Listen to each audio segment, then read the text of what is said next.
Salut!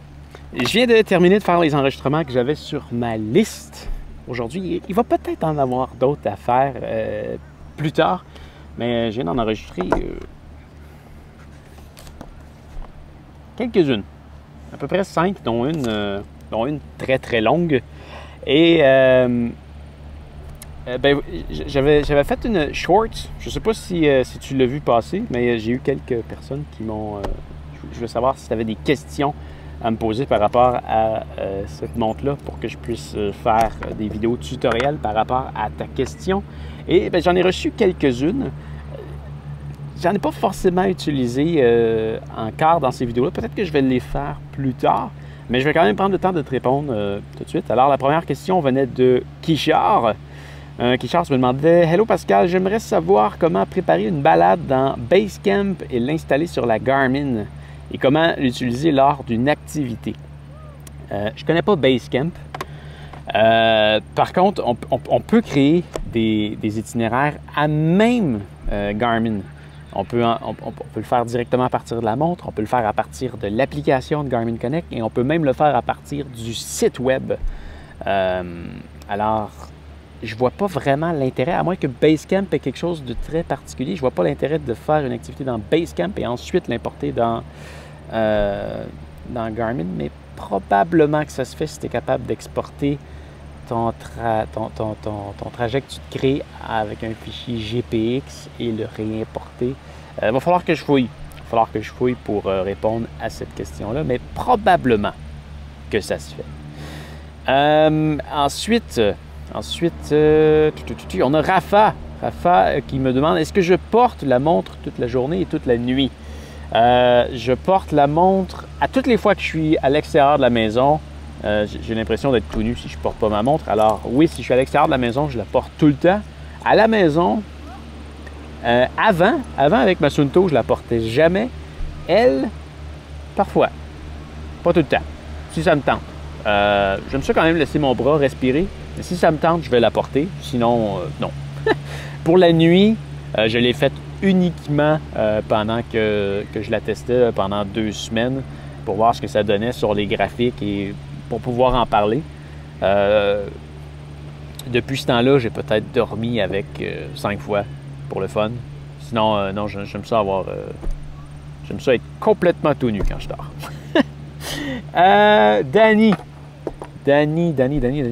Est-ce qu'on peut programmer un itinéraire dans Strava ou Komoot? Je ne connais pas Komoot. Je connais pas. Et l'utiliser par la suite dans la montre. Donc, encore là, c'est le même principe que la question de Kishar. Probablement. Mais on peut le faire directement dans la montre et tu vas pouvoir le voir avec les vidéos que j'ai enregistrées. Ensuite de ça, il y avait eu un commentaire de Philippe Duval qui, lui, m'a envoyé un courriel parce que tu me disais « Bonjour Pascal, j'ai répondu à ta dernière petite vidéo sur YouTube. Qu'aimerais-tu savoir sur la Garmin Tactix en navigation? » Et mon message disparaît pour une raison que j'ignore. Eh bien, je ne l'ai même pas vu passer sur YouTube et la raison pour laquelle il disparaît, c'est que tu mets un lien. Et quand tu mets un lien, ça s'efface. YouTube les supprime automatiquement parce que souvent, c'est des liens qui sont des pourriels, donc c'est des messages, des spams. Une espèce de moteur là-bas, je ne sais pas c'est quoi.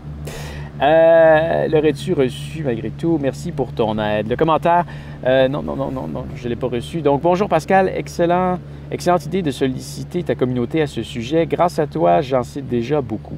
Malgré tout, en navigation, comme c'est sur ce chapitre que tu nous sollicites, ce que j'aimerais que tu me précises, qu'est-ce que tu as retenu comme paramètre sur les écrans de données? Si on y fait un tour rapide, tu vois, dans les activités que j'utilise le plus souvent, on va aller en vélo. Moi, j'ai une page comme ça ici qui va m'indiquer mes pulsations cardiaques, ma vitesse et la distance que j'ai parcourue. C'est les données qui m'intéressent le plus. Mais j'ai aussi 2 autres pages. Il y en a une que je ne l'utilise pas vraiment, celle-là. C'est quoi qu'elle me donne? Elle me donne Elle me donne ma vitesse, la distance que j'ai parcourue, mes pulsations cardiaques, l'élévation, la distance totale et l'heure du jour. Mais en gros, quand je vais naviguer là, en vélo, ça va toujours être entre ces deux pages-là. Celle-là, quand que je roule, parce que je veux savoir à quelle distance je suis rendu et je veux avoir un regard rapide sur la vitesse à laquelle je roule. Mais j'utilise aussi l'option qui s'appelle... c'est une élévation automatique. Donc, quand je me mets à monter à une certaine vitesse, bien, je vais avoir ici, en haut, là, celle qui vient de disparaître, c'est la vitesse, la distance, la vitesse moyenne. Et c'est les informations que je vais avoir pendant que je monte. Donc, le degré de dénivelé dans lequel je suis, ma vitesse verticale, l'élévation à laquelle je me trouve, le nombre total de mètres que j'ai gravi et descendu, ainsi que le temps depuis le début de l'activité. Donc ça, c'est en vélo. Sinon, ceux que j'ai bien paramétrés, ça va être à pied. À pied, c'est simplement cette page-là où est-ce que j'ai mes pulsations cardiaques, l'élévation, l'heure du jour, la distance que j'ai parcourue, la vitesse moyenne, le average ascent, donc combien de mètres que j'ai gravi dans le fond, et le nombre de calories brûlées, ainsi que l'heure du coucher de soleil, que je trouve toujours très sympathique d'avoir. Et c'est la seule page que je vais utiliser alors que je suis en mode de marche. Et bien sûr, sur chaque activité, je vais toujours avoir ma carte. J'ai d'autres pages, je ne les utilise pas. L'heure du jour, le timer. Ça, c'est quoi? Pulsation cardiaque. Ils sont là, mais je ne les utilise pas. Ensuite, lors d'une montée, donc ça, c'est la troisième page que j'ai vraiment configurée. C'est les 3 sports que je pratique le plus. On a l'heure du jour, la distance parcourue, l'élévation à laquelle je me trouve, le temps depuis le début de l'activité, le nombre de mètres que j'ai gravi et descendu, le nombre de calories brûlées, mes pulsations cardiaques et encore une fois, l'heure du coucher de soleil. Ça, c'est une option que j'aimais par exemple chez Suunto. Il était capable de me dire, puis encore, je pense que c'était pas disponible sur la Suunto 5, c'était seulement sur ma Ambit que c'était disponible, mais plutôt que de me dire l'heure à laquelle le soleil va se coucher, c'était un compte à rebours vers le prochain événement. Et ça, c'était merveilleux sur la Ambit et j'ai pas cette option-là sur ma Tactix. Est-ce que j'ai une autre page? Oui, mais je les utilise pas. Pour avoir un grand graphique de combien monté, descendu, l'heure du jour, une boussole, oui, c'est vrai, celle-là, je pourrais l'utiliser parfois. Et la carte, bien entendu. Mais oui, avec un graphique des élévations du jour, mais c'est vraiment cette fameuse page-là que je vais utiliser en tout temps lors d'une montée. Le reste, ben là, il y a du tennis. Je n'ai pas vraiment pris le temps de les configurer vraiment à fond. Voilà, ça c'est mes modes de sport. Si on passe ensuite à tes questions suivantes, tu avais quelques questions, Philippe. Tu me demandais si tu as paramétré ces datas sur les écrans de navigation ou les écrans activité. C'est tout paramétré sur des activités. Et ce que je fais, c'est quand je vais utiliser le mode navigation, c'est que je l'utilise à l'intérieur d'une activité. Alors, les options de navigation s'ajoutent à l'activité que je suis en train de faire. Je démarre jamais une navigation sans passer par une activité.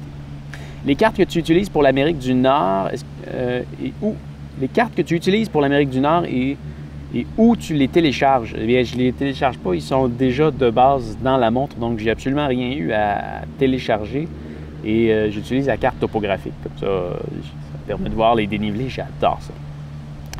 En passant, petit ajout comme ça, c'est toutes les cartes du monde qui sont dedans. Je n'ai pas seulement l'Amérique du Nord, j'ai été me déplacer sur à peu près tous les continents et je suis capable de voir les routes et les données topographiques d'à peu près n'importe quel pays. Alors c'est vraiment la carte du monde qui est directement dans la montre. Il n'y a absolument rien à télécharger et la montre est autonome à partir du moment que tu l'allumes pour la première fois. Tu n'as jamais besoin de la connecter sur une montre pour l'utiliser. Tout est vraiment dedans. Une présentation de Climb Pro pour me rendre compte de ce que ça apporte, sa gestion des descentes. Pour être honnête, je n'ai pas encore utilisé Climb Pro. C'est quelque chose que je vais devoir explorer.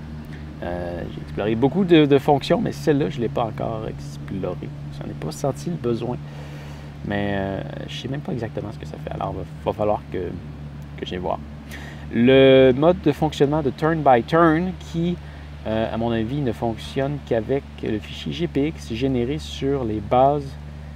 En fait, le turn by turn, ce qu'il va faire, c'est qu'il va t'indiquer, tu vas le voir dans un des tutoriels que j'ai fait, il va seulement t'indiquer ce qui s'en vient. Tu peux voir toutes les étapes où est-ce que tu vas devoir tourner et ensuite continuer sur combien de mètres ou kilomètres sur chacune des activités. Je ne sais pas si c'est clair, mais c'est ça. J'ai rassemblé mes options personnelles dans cet article et ça, c'est le lien que tu as mis qui a fait en sorte que ton commentaire n'est pas passé. Également dans un registre autre que la navigation, quel capteur utilises-tu pour quel capteur utilise la montre pour déterminer la fréquence respiratoire? C'est une excellente question, mais elle calcule directement au bras. Alors, c'est lui qui est en arrière. Je ne sais pas comment elle fait, mais ça marche. Information délivrée par la montre pour la surveillance du sommeil, apnée de sommeil, stress. Je ne l'utilise pas. Je ne l'utilise pas pendant la nuit. Alors, mais tu peux aller rechercher toutes les informations dans l'application Garmin une fois que la nuit est terminée. Tu peux les voir aussi un peu sur la montre, là, mais si tu vas sur l'application Garmin Connect, une fois que ton activité est terminée, tu vas pouvoir voir tout plein d'informations, mais effectivement, je vais aller ici et me prendre une note.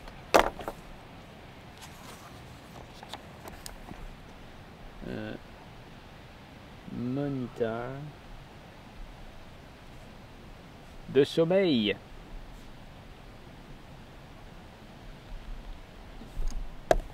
Alors, c'est dans mes notes. Je vais observer ça et en faire une vidéo plus tard. Alors, merci à tous ceux qui m'ont laissé un commentaire. Et c'est toujours apprécié quand tu me donnes des idées. Et on se revoit très bientôt. J'ai beaucoup de montage à aller faire avec les vidéos que je viens d'enregistrer, plus tous ceux que j'ai tournés à Québec. Alors, il me reste beaucoup de travail. Alors, fais attention à toi et on se revoit bientôt. Oh, la caméra est loin. Salut!